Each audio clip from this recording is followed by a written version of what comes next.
enfiler?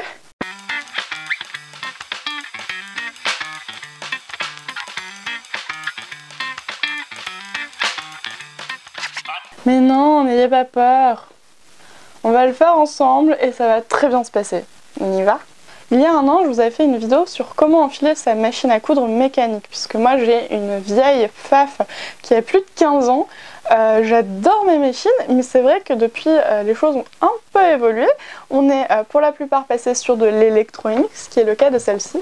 Et comme on m'a prêté une browser pour que je puisse découvrir un petit peu les machines de la marque, je me suis dit que ça serait une super occasion de vous faire un enfilage de machines électroniques.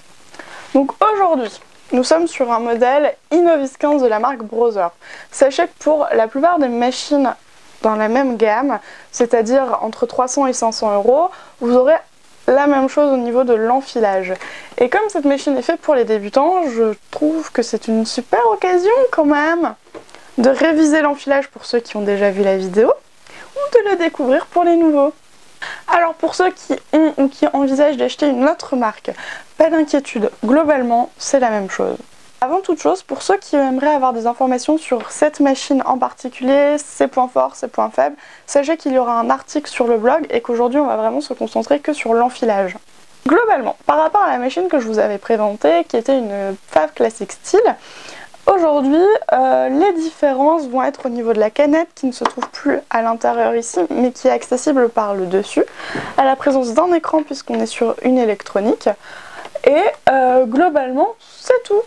Puisqu'ici, on a toujours des petites différences sur les boutons des choix, des points, mais c'est pas trop déstabilisant, quelle que soit la marque.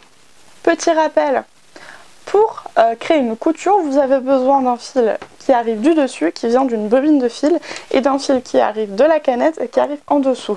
En fait, c'est le croisement de ces deux fils qui va créer le point et qui va faire que ça ne se découpe pas. Parce que si vous utilisez qu'un seul fil, il n'est pas accroché et ça ne sert à rien. Première étape, faire une canette. Pour ça, vous avez besoin de votre bobine.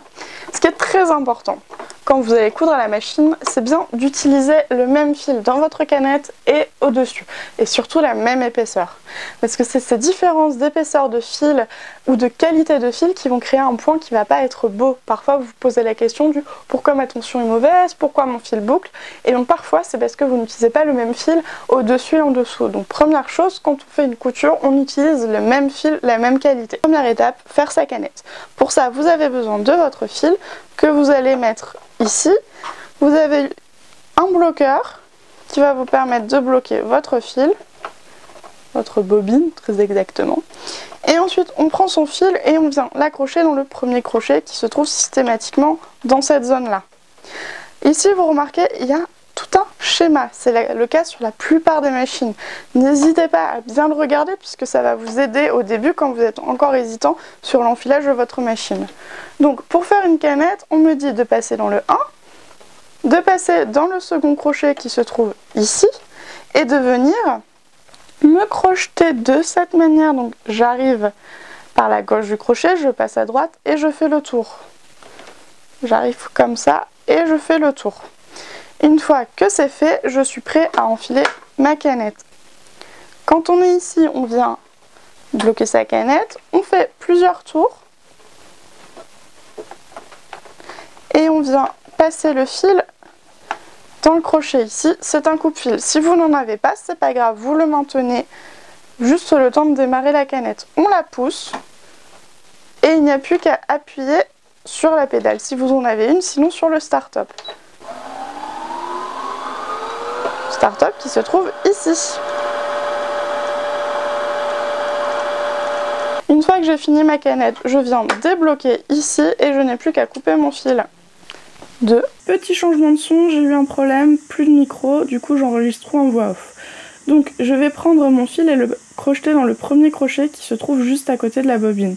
J'ai un second crochet dont je dois faire le tour. Et ensuite je vais descendre. Alors vous voyez, il y a des schémas sur la machine qui nous permettent de partir dans le bon sens. Là je vais faire le tour, je vais remonter et devoir me crocheter sur le crochet qui est lié à l'aiguille. Donc si vous ne le voyez pas, il suffit d'appuyer sur votre bouton Pour descendre ou remonter votre aiguille, qui se trouve à l'avant de la machine ou sur une mécanique, ça va être d'utiliser la molette. Je vous déconseille de l'utiliser sur une électronique, ça risque d'abîmer la machine. Donc une fois que j'ai fait remonter le crochet, je vais faire le tour, donc je vais arriver à droite et partir vers la gauche. Ça va me permettre de m'enclencher dans le crochet. Maintenant, je n'ai plus qu'à descendre mon fil vers l'aiguille.